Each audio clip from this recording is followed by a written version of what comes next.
Assalamualaikum warahmatullahi wabarakatuh. Perkenalkan nama saya Muhammad Ali Yasin. NIM saya 0075, NIM akhir 0075.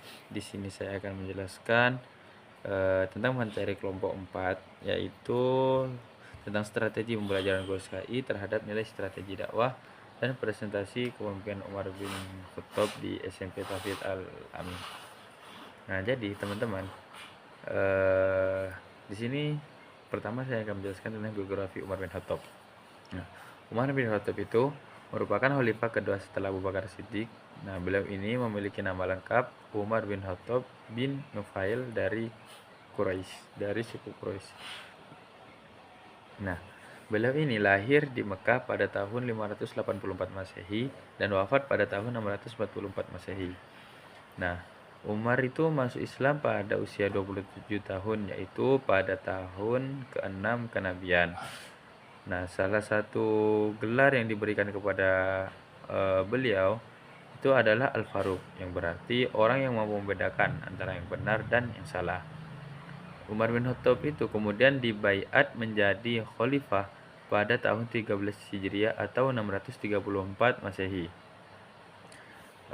Dalam kehidupan keluarganya, Umar bin Khattab itu memiliki beberapa istri dan dianugerahi 12 orang anak, yaitu 8 anak laki dan 4 anak perempuan.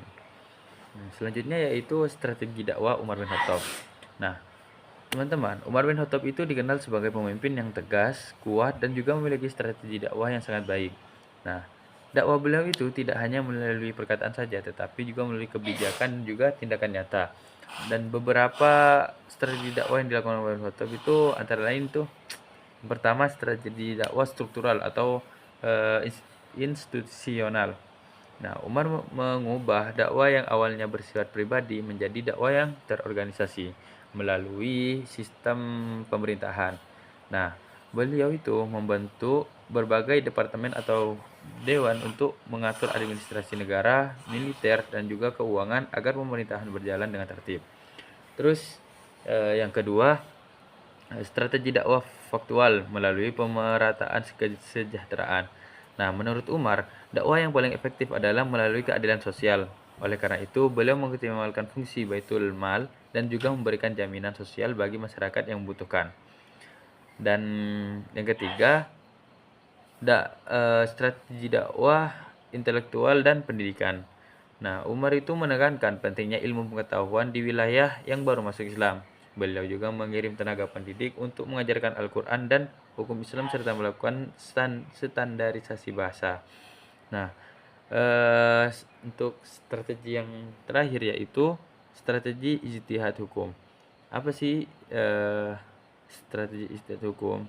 Nah, jadi teman-teman, Umar itu dikenal sebagai pemimpin yang berani mengambil keputusan hukum yang sesuai dengan kondisi pada masyarakat tersebut. Contohnya ya, seperti penangguhan zakat bagi mualaf dan juga kebijakan tentang tanah kharaj, seperti itu. Terus selanjutnya saya akan membahas tentang prestasi. Prestasi Umar bin Khattab itu selama masa kepemimpinannya, Umar bin Khattab itu memiliki banyak prestasi yang sangat penting dalam berbagai bidang.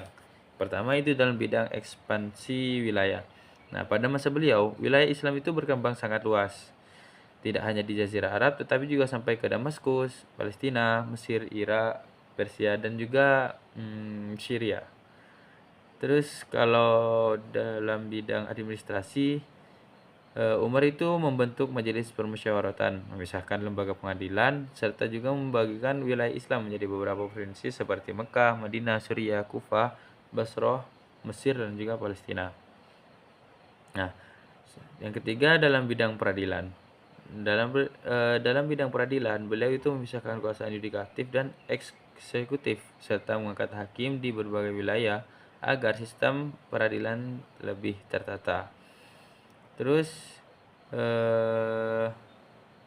selanjutnya yaitu hasil wawancara strategi guru SKI di Sekolah Al-Amin. Nah, berdasarkan hasil wawancara di SMP Tahfidz Al-Amin, itu guru SKI di sana menggunakan bahasa Arab sebagai bahasa pengantar dalam pembelajaran. Nah, Beberapa metode yang digunakan antara lain yaitu metode terjemah dan syarah, yaitu guru menerjemahkan teks Arab kemudian memberikan penjelasan yang mendalam tentang maknanya. Terus metode yang kedua yaitu metode kuis, yaitu digunakan setelah penyampaian materi untuk mengukur pemahaman siswa dan meningkatkan motivasi belajar mereka. Eh, Terus selanjutnya yaitu mode tanya jawab, yaitu bertujuan untuk menciptakan interaksi dua arah antara guru dan juga siswa sehingga siswa itu dapat lebih memahami materi yang dipelajarinya. Terus untuk kendala di sana, kendala dan upaya itu dalam proses pembelajaran terdapat beberapa kendala seperti adanya perbedaan tingkat kemampuan akademik antar kelas, terus kesulitan siswa dalam memahami teks bahasa Arab serta keterbatasan fasilitas digital. Seperti itu, teman-teman. Nah, untuk mengatasi hal tersebut, guru di sana itu memberikan perhatian lebih lah kepada siswa yang mengalami kesulitan serta menambahkan ilustrasi, kisah dan juga contoh kehidupan sehari-hari agar materi lebih mudah untuk dipahami.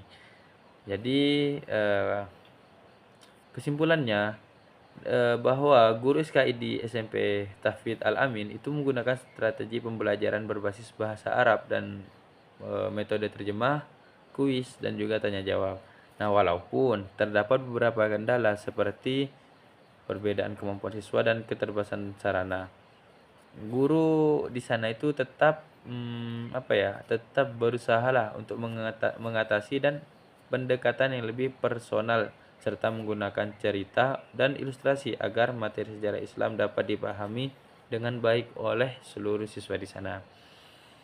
Dan mungkin demikian yang dapat kami sampaikan. Kurang lebihnya mohon maaf. Terima kasih atas perhatian semuanya. Assalamualaikum warahmatullahi wabarakatuh.